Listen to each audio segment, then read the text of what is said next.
Liver मानव शरीर का सबसे बड़ा अंग होता है।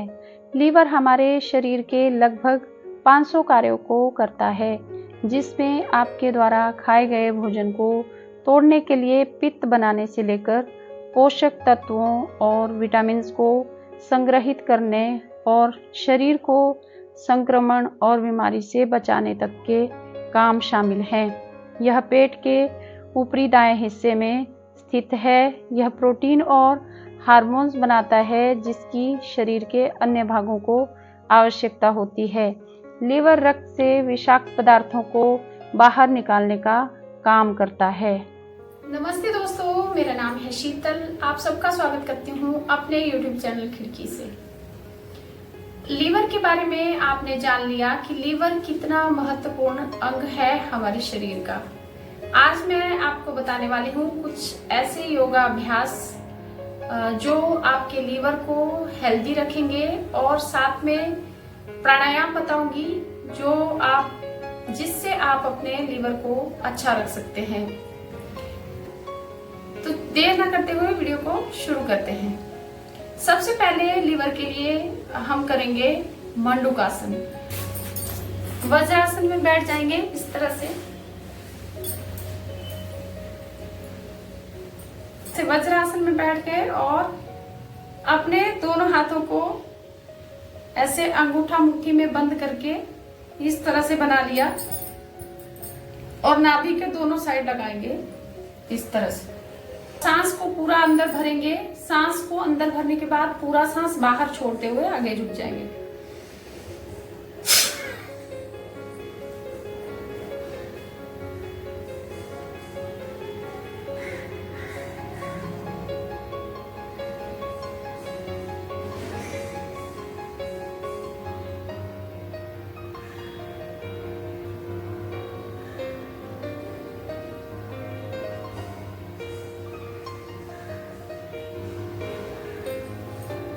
अब करेंगे मंडूकासन का दूसरा अभ्यास। मंडूकासन शुगर के साथ साथ लिवर के लिए भी बहुत ही अच्छा है। अब एक हाथ पे दूसरा हाथ रख देंगे, यानी बाएं हाथ के ऊपर हमने दाहिना हाथ रख दिया। मंडूकासन का दूसरा पोस्चर करेंगे और नाभि के पास हमने लगा लिया हाथों को और सांस भरा। सांस को भरने के बाद बाहर छोड़ते हुए आगे झुक जाएंगे।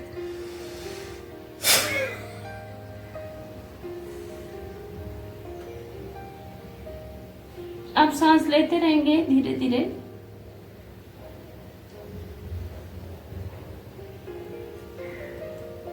अगर आप लंबी सांस लेना चाहते हैं तो लंबी सांस भी ले सकते हैं। सामने देखना है।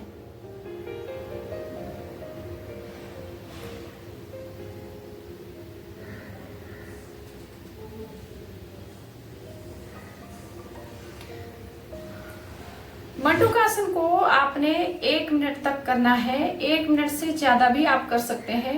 और आप इस एक आसन को, एक एक पोस्चर को आप 2 या 3 बार भी कर सकते हैं।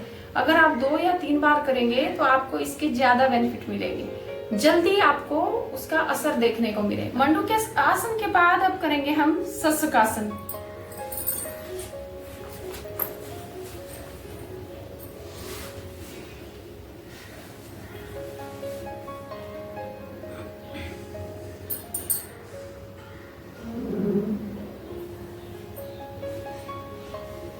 माथे को जमीन पे टिका देंगे।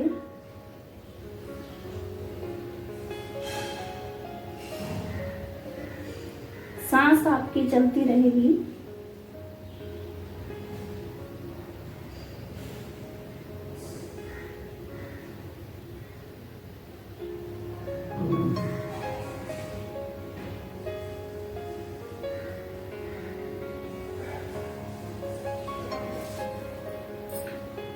जो लोग शशकासन इस तरह से ना कर पाए, उनके लिए वो ऐसे रख देंगे दोनों हाथों को अपने और धीरे धीरे हाथों को आगे लेके जाएंगे धीरे धीरे और माथे को जमीन पर टिका देंगे।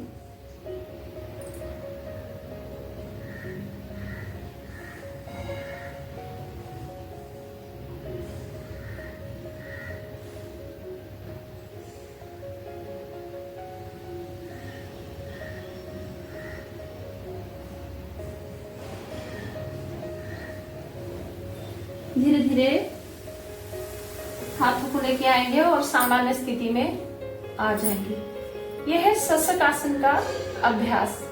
दो तरह से मैंने बताया, आप किसी भी तरीके से कर सकते हैं, जिस भी तरीके से आपको इजी लगता है। मंडूक आसन का एक मैंने फुल वीडियो बनाया हुआ है, मेरे चैनल पे है, लिंक मैं आपको दे दूंगी। आप वो वीडियो पूरा देख के समझ सकते हैं कि किस तरह से हमको मंडूक आसन करना है। अब करेंगे हम योग मुद्रासन। योग मुद्रासन उन लोगों के लिए है जो मंडूक आसन नहीं कर पाते हैं। तो हमने ऐसे ही बैठना है, सुखासन में ऐसे बैठ जाएंगे और ऐसे दोनों हाथों को एक के ऊपर एक हाथ को रखना है, जैसे हमने रखा था पहले मंडूक आसन में, इसी तरह से रखना है और नाभि के पास रख लेंगे। सांस भरेंगे और पूरा सांस बाहर छोड़ देंगे। आगे झुक जाना है सांस के साथ में।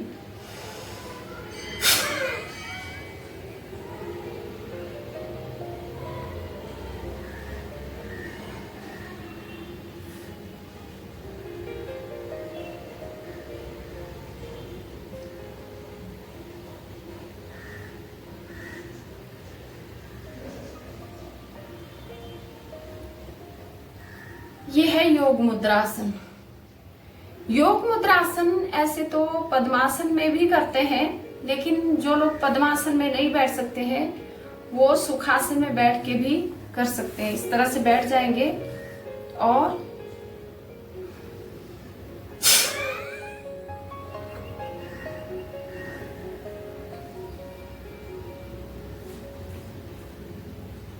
अपनी ठोड़ी को जमीन के साथ लगाने की कोशिश करनी है।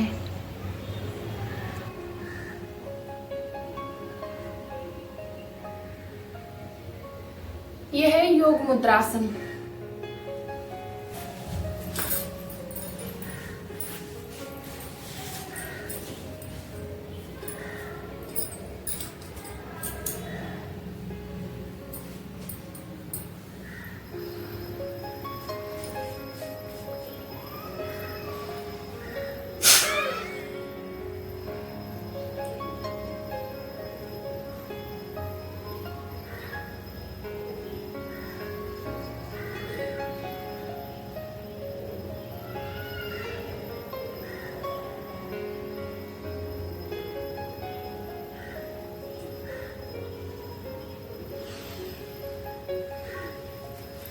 यह है योग मुद्रासन का अभ्यास जो आप पद्मासन में भी कर सकते हैं। शुरू में ये आसन काफी देर लगती है करने में, लेकिन जैसे जैसे आप करेंगे तो आपको इसकी आदत हो जाएगी, आपके शरीर में फ्लेक्सिबिलिटी आ जाएगी और आप इजीली कर पाएंगे। तो आपको करना है, सही पोस्चर में अपने आप को लाने की कोशिश करनी है, तो आप कर पाएंगे इजीली। स्टार्टिंग में आप सुखासन से स्टार्ट कीजिए, उसके बाद फिर जैसे थोड़ा फ्लेक्सिबिलिटी आती है तो फिर पद्मासन में आप कर सकते हैं योग मुद्रासन। ये उनके लिए है जो मंडूक आसन में नहीं बैठ सकते हैं, जो मंडूक आसन नहीं कर सकते हैं। या आप दोनों आसन भी कर सकते हैं, मंडूक आसन भी कर लीजिए और योग मुद्रासन भी कर लीजिए, तो बहुत अच्छा रहेगा आपके लिए। पेट के रोगों के लिए बहुत ही लाभदायक है ये आसन। अब इसके बाद करेंगे हम, और अब पैरों को, राइट पैर को मोड़ लिया, दाहिने पैर को मोड़ लिया ऐसे, और बाएं पैर को इसके ऊपर से दूसरी तरफ मोड़ लिया और यहाँ घुटने के पास रख लिया, यहाँ पे। अब ये जो हमारा बायां हाथ है, लेफ्ट हैंड है, इसको हम पीछे रखेंगे और जो राइट हैंड है हमारा, उसको हम ऐसे लाएंगे इधर से और घुटने के पास लगा देंगे और फिर अपने पैर को, ये पैर है ना, पैर को पकड़ लेंगे और पीछे देखेंगे।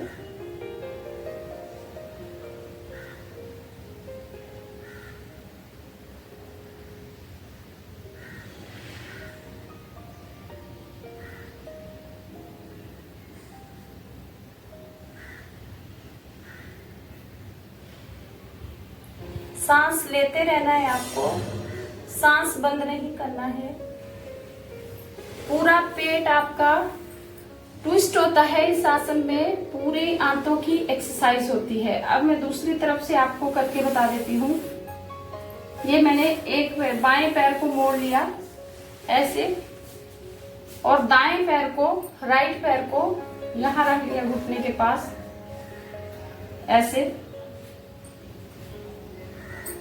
और दाहिना हाथ हमारा पीछे है और बायां हाथ को हम इधर से, ये जो राइट पैर है, घुटना है, इसके और पेट के बीच में से ऐसे लाएंगे और यहाँ लगा के ये पैर को पकड़ लेंगे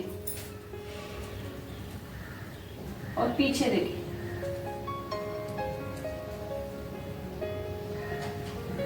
ट्विस्ट करना है पूरा अपने आप को।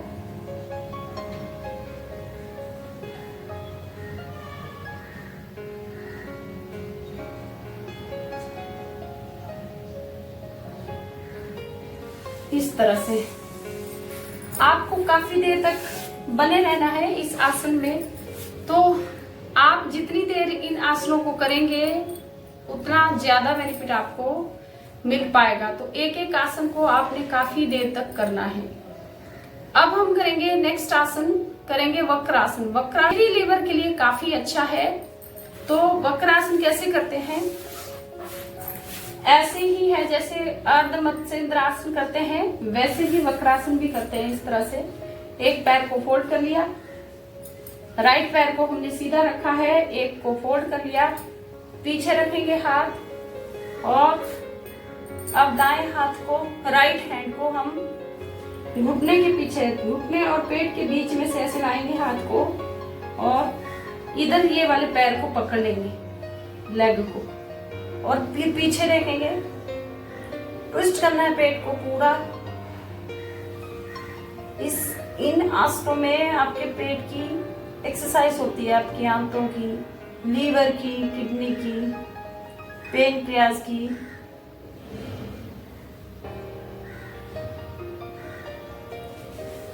दूसरी तरफ से करेंगे हम सेम पोस्चर। हमने मोड़ लिया और राइट हैंड को हम पीछे रख देंगे, राइट हाथ को, दाहिने हाथ को पीछे रखेंगे। अब बाएं हाथ को घुटने और पेट के बीच में से ऐसे ले जाके ऐसे पकड़ लेंगे यहाँ पे, और पीछे देखेंगे, ट्विस्ट कर देंगे पूरा।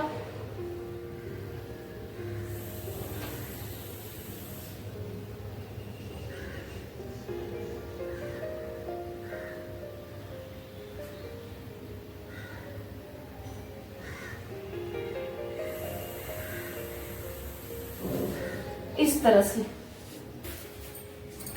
दोस्तों, अगर आप अपने ऑर्गन्स को हेल्दी बनाना चाहते हैं, स्वस्थ रखना चाहते हैं, आप अपने लीवर को, किडनी को, आप अपने पेनक्रियाज को, आप अपने लीवर को अच्छा रखना चाहते हैं, हेल्दी रखना चाहते हैं, तो आपको इस तरह के आसन रोज करने चाहिए। अब करेंगे हम उत्तान पादासन। सीधे लेट जाएंगे, ऐसे ऐसे सीधे लेट गए, सीधे लेट जाना है और अपने हाथों को ऐसे उल्टा रखना है। अपने हाथों को अपने हिप के नीचे रख देंगे, आधे आधे हाथ आपके हिप के नीचे होने चाहिए। अब अपने पैरों को ऊपर उठा देंगे, 30 डिग्री पे आपको उठाना है धीरे धीरे, और होल्ड करके रखना है।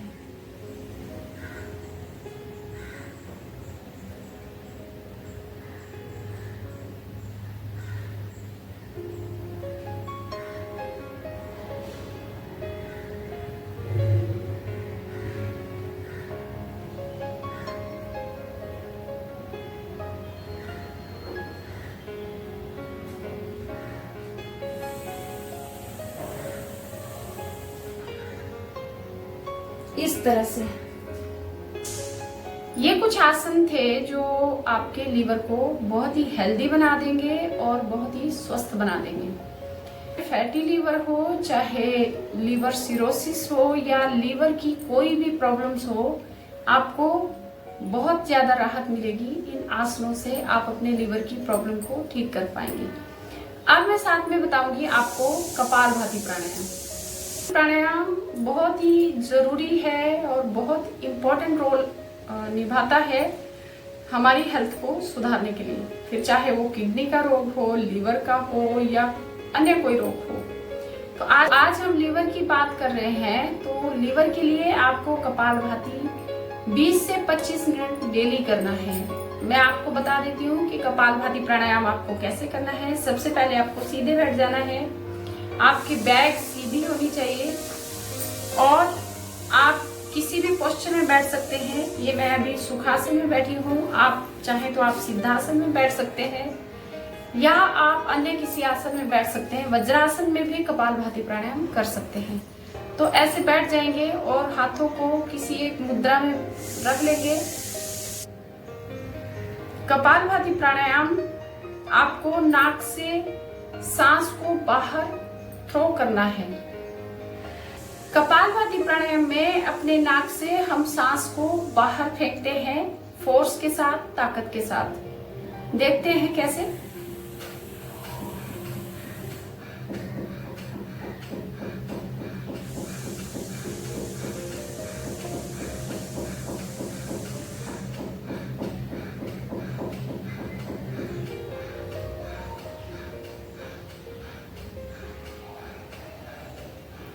कपालभाति प्राणायाम करते समय आप बिल्कुल पीसफुल माइंड से कपालभाति करिए और सांस को जब हम बाहर फेंकते हैं तो आपको ताकत लगानी है बाहर, सांस को बाहर फेंकते हुए। अपने पेट पे कोई ध्यान नहीं देना है, पेट अपने आप अंदर बाहर होता रहता है। आपने खाली अपने सांस पे ध्यान देना है, सांस को बाहर छोड़ने पे, बाहर फेंकने पे ही फोकस करना है।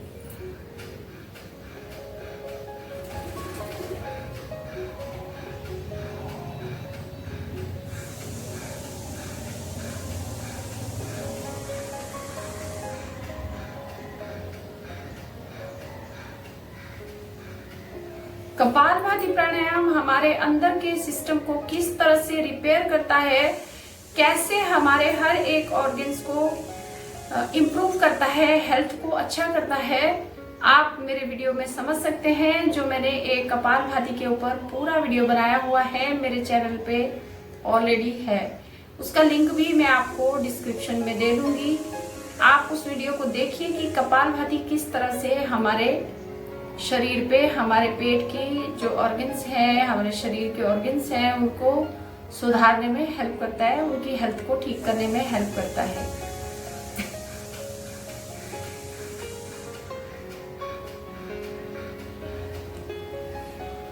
कपालभाति का अहम रोल है हमारे लिवर को ठीक करने के लिए। तो आपको कपालभाति 20 से 25 मिनट डेली करना है। 30 मिनट तक भी आप कर सकते हैं। जितना ज्यादा आप करेंगे उतना ज्यादा बेनिफिट आपको मिलेगा, लेकिन 20-25 मिनट से कम तो आपको नहीं करना है, उससे ज्यादा आप कर सकते हैं। अगर आपको अच्छे रिजल्ट चाहिए तो आपको 20-25 मिनट तो डेली करना ही चाहिए।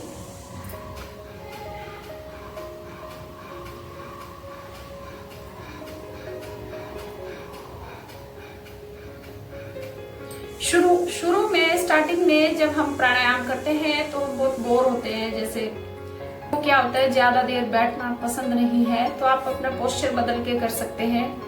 या आप कोई भजन चला लीजिए, साथ में भजन चलाएंगे और भजन के साथ साथ आप कपालभाति प्राणायाम करेंगे तो आपको बहुत अच्छा लगेगा, आपको करने में मजा आएगा।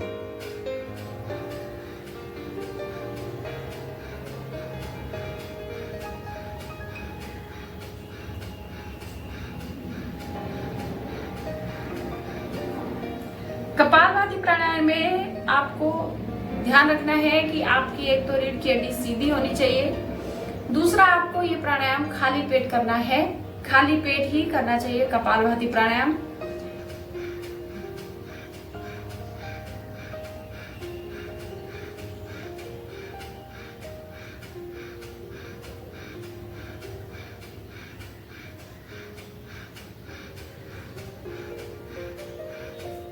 कपालभाति बहुत ही ज्यादा चेंज आपके शरीर में लाता है। तो आप कपालभाति करने की आदत डालिए और कंटिन्यू करिए। कंटिन्यू कपालभाति आप 25 से 30 मिनट तक करिए, फिर आपको रिजल्ट अपने आप देखने को मिलेगा। जो चेंज आपकी बॉडी में आएंगे वो आपको देखने को मिलेंगे। खुद आप अपना जज करेंगे अपनी बॉडी को कि मेरे शरीर में किस तरह का चेंज आया है। ये है प्राणायाम की ताकत। दोस्तों, योग के साथ जुड़िए। अगर आपको कोई प्रॉब्लम्स है तो आप योग के साथ जुड़ेंगे तो आप बिल्कुल अच्छे हो जाएंगे। आपकी बीमारियां तो दूर भागेंगी, लेकिन आपकी जो मेंटली टेंशन आपको रहती है, बहुत काम की जो चिंता रहती है, उससे भी आप मुक्त हो जाएंगे। एकदम टेंशन फ्री जिंदगी आप जी पाएंगे। कपालभाति प्राणायाम के साथ में हमें करना चाहिए अनुलोम विलोम प्राणायाम। अनुलोम विलोम प्राणायाम भी बहुत ही अच्छा है हमारे शरीर के लिए। ये किस तरह से काम करता है मैंने एक डिटेल वीडियो बनाया हुआ है, आप उसको भी देख सकते हैं और समझ सकते हैं कि किस तरह से ये प्राणायाम हमारे शरीर पे असर करते हैं, काम करते हैं। तो मैं बता देती हूँ आपको किस तरह से करना है। आप राइट नोस्ट्रल को बंद करके लेफ्ट से स्टार्ट करना है, लेफ्ट पे ही एंड करना है। तो राइट को बंद किया, हाथों को वायु मुद्रा में रख लिया, राइट को बंद करके बाएं से सांस अंदर भरना है, यानी लेफ्ट नोस्ट्रल से अंदर सांस भरना है। फिर बाएं को बंद कर दिया, राइट से दाहिने से बाहर छोड़ दिया, फिर दाएं से भर लिया, बाएं से छोड़ दिया, बाएं से भर लिया, दाएं से छोड़ दिया।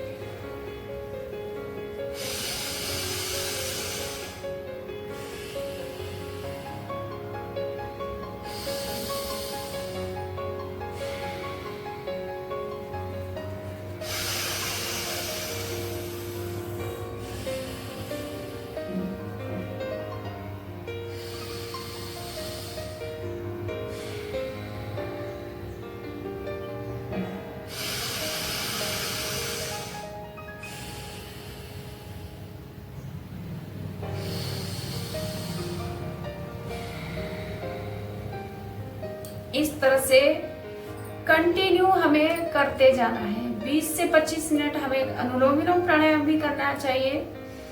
यह हमारे सभी नस नाड़ियों को शुद्ध कर देता है। इसको नाड़ी शोधन प्राणायाम भी कहते हैं।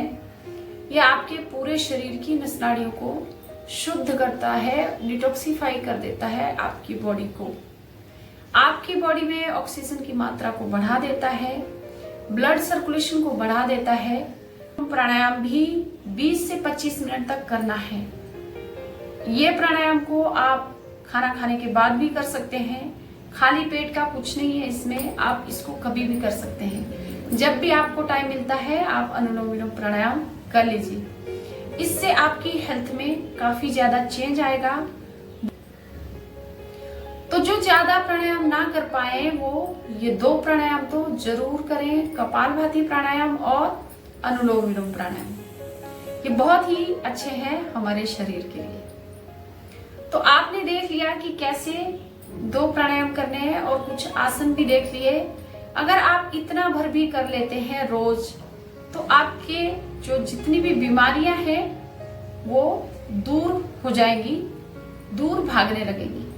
दोस्तों, एक एक आसन को हम देखते हैं कि एक बीमारी के लिए हम बताते हैं कि हाँ लीवर के लिए आपको ये आसन करना है, लेकिन ये आसन अनेक बीमारियों में लाभप्रद है। एक बीमारी के साथ साथ ये अन्य रोगों को भी ठीक करते हैं। तो आप योग के साथ जुड़ेंगे तो आपकी जिंदगी में बहुत ही ज्यादा परिवर्तन आएगा। आपको बीमारियों से तो राहत मिलेगी ही, आपकी जिंदगी बहुत अच्छी हो जाएगी। तो आपको वीडियो पसंद आया होगा। वीडियो पसंद आया है तो लाइक कीजिए, शेयर कीजिए और कमेंट्स भी कीजिए। आप मुझे बता सकते हैं कि आपने किस तरह से अपने जिंदगी में योग की शुरुआत की है। आप कब से योग कर रहे हैं? अभी मेरे वीडियोस देख के आप कर रहे हैं या आप पहले से ही कर रहे हैं? आप कमेंट्स में बता सकते हैं। साथ में दोस्तों मेरे चैनल को सब्सक्राइब कीजिए। चैनल को अगर आप सब्सक्राइब करते हैं तो मेरे वीडियोस की नोटिफिकेशन आपको टाइम से मिलती रहेगी। खुश रहिए, स्वस्थ रहिए, मस्त रहिए। जय हिंद दोस्तों।